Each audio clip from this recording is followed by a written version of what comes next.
Charles Vincent had been sitting in his office in Paris waiting to talk to his boss for more than 2 hours. It was Friday afternoon, and he had promised his wife, Isabelle, that he'd leave the city early. He had a 3-hour drive ahead of him, the last half on narrow, rough country roads along the coast of Normandy. They had house guests at their chateau that weekend, friends of Isabelle's, although he knew them too.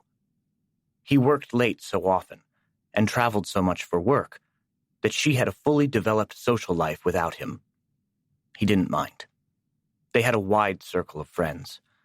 She had her own, as well as a group of devoted women friends whose husbands worked as hard as Charlie, or were divorced, so Isabelle never lacked for company when Charlie was busy.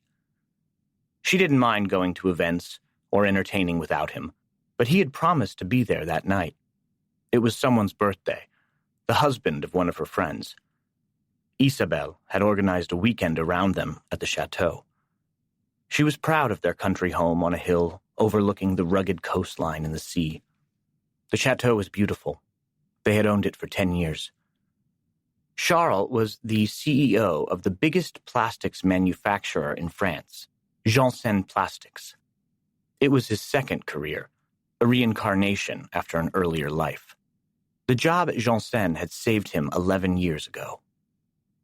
He was waiting to meet with the owner and founder, Jérôme Janssen, 82 years old and still going strong.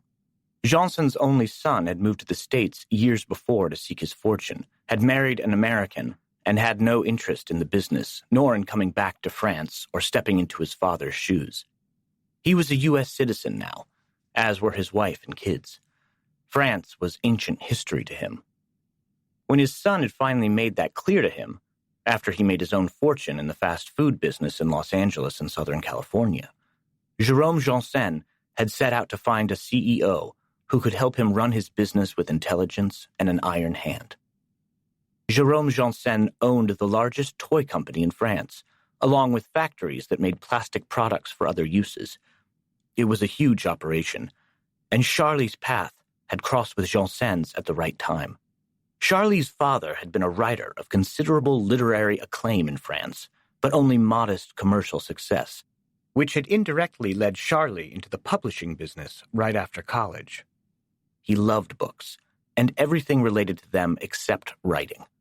His meteoric rise had been astonishing and impressive, and he found he loved the business.